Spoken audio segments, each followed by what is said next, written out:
例えば部下に話しかけられて冷たくなっちゃうんだとしたら、話しかけさせないですよ。話しかけられないように物理的に動きます。なるほど。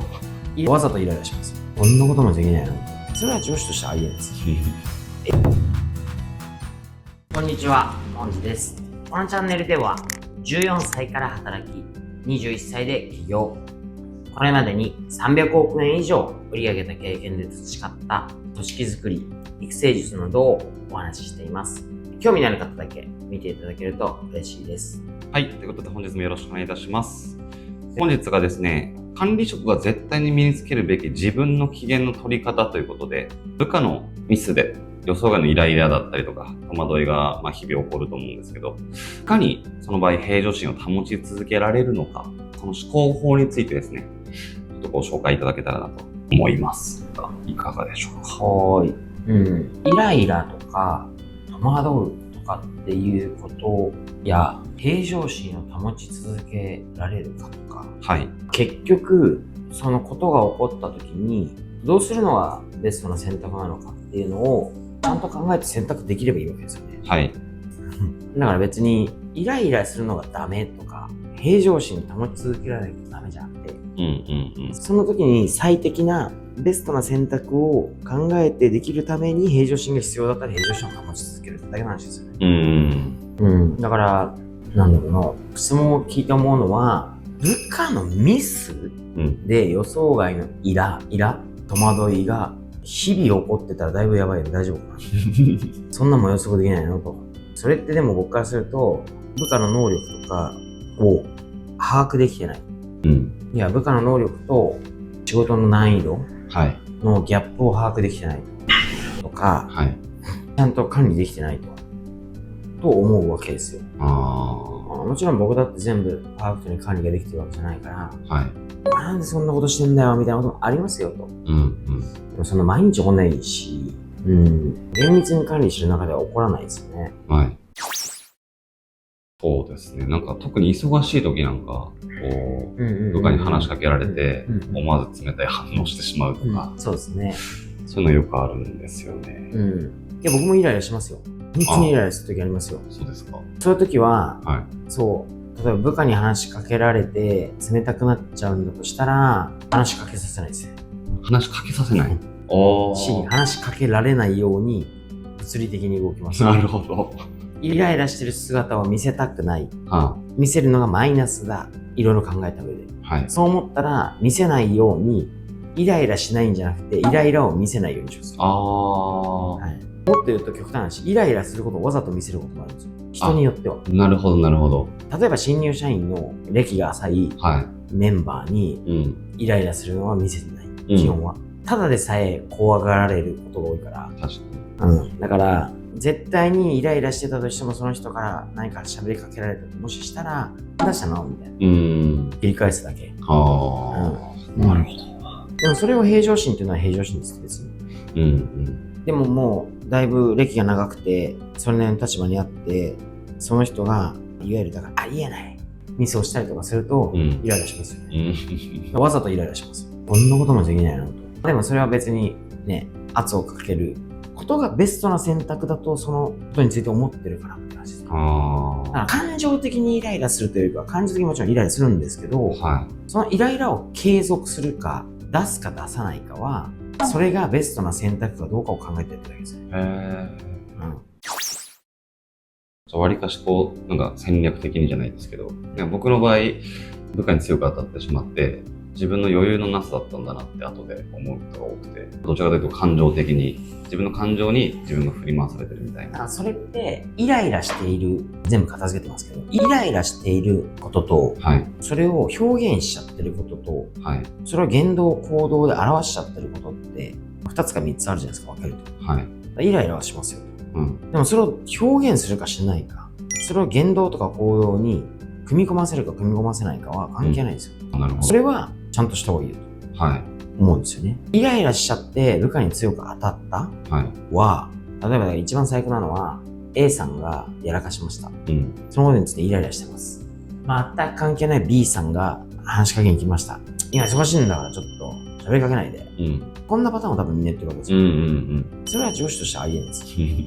A さんにイライラしてるだけだから、何もしてないのに B さんに対してその感情をぶつけるのは、それは大人としても、上司としてもダメですよ。僕が例えば A さん、同じ立場ですね。A さん B さんいました。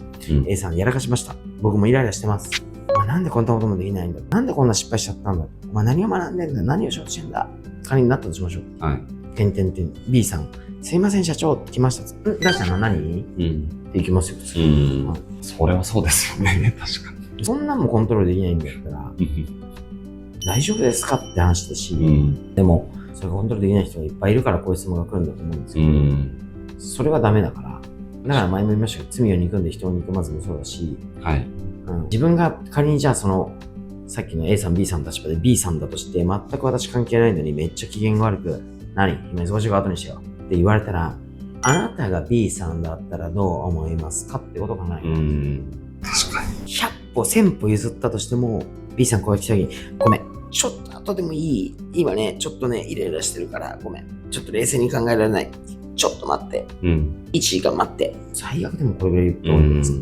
はい。そうですね。これも会社でよく言いますけど、感情任せに、本当に心から感情任せに言動行動を行う人は単なる自己中じゃないかって言うんですよ。それも考えて、相手にとってこういう失敗があって、次はこうしてほしくて、それをちゃんと失敗だって学んでほしくて、次にこうするって考えてほしいから、わざとちょっと感情的にダメなものはダメなんだって表現することはありますよ。だけど、それは全て次のことを考えてるから、自分の感情がコントロールできなくて起こってるわけではない。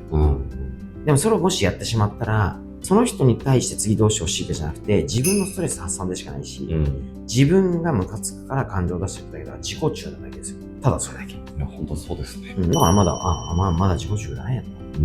だけの話ですよね。相手のことを考えたら、さっきの A さん、B さんもそう。B さんのことを考えたら、B さんに強く当たるのは筋違いだし、完璧な自己中じゃないですか。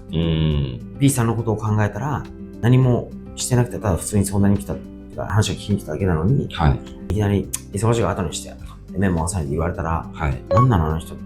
B さんもやる気なくしちゃうから。だとしたら、それ冷静に、ね、どうしたのって切り替えてやる。これが相手のことをおもんぱかってたらそうしますよね。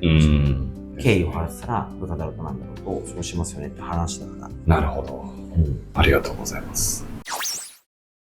なんか、御社長の中で例えばそういう事象が起きた時に自分の中でのこう対策みたいなところがあったりするんですか？こういうことを心がけてるみたいな。いや、だからなんだろうな。すべてはぶつ切りですよ。なるべくぶつ切り。ぶつ切り。例えば、まあそうだな。黙る。喋らない。一瞬、ちょっと待って。考えてるんですよ。これはこのままが怒った方がいいのか、これはちょっと我慢して冷静に言った方がいいのか、ちょっと目つぶって考える。とか、ちょっと待って、ちょっと深呼吸するから。深呼吸するとか。とか、笑いながら言いますね。笑いながら言うのが一番怖いとか言われる。確かに。あとはもうちょっと、そこで止めるとかですかね。もう言いますよ、正直に。超ムカつく、超イライラしてる、ちょっと待って、超イライラしてる、ちょっと待って。とかって。はい。まあ、なんだろうな、自分の感情コントロールできてるというかは、特にその負の時、怒るとか、イライラするとか、負の感情を感情のままに出したことで、いい思いをしたことはほぼないですね。だから、やっても自分にマイナスが走るから、やりたくないの方ですよ。できる限りやりたくない。自分もなんかすごい後で反省しちゃうし、相手もすごい嫌な気分になるし、いいことがない。なるほど。学習してるから、感情任せに起こった時のリスクを考えちゃう。自分がただ、うおーって言いたいがために、後でこんなリスク降ってきますけど、やりますみたいな。それを超えた時にやると思ってるんですよね。でも、そんな超えることはないです。っていうか、全くないです。こういうことないですよね。いや、あるんですよって言ったら、それは器がちっちゃいだけですよ。頑張って器広げましょう、みたいな。なるほど。自分の予測が甘かったんだよ。把握能力が低いんだよ。管理能力が低いんだよ。器がちっちゃいんだよ。自分が変わりましょう、みたいな感じ。ありがとうございます。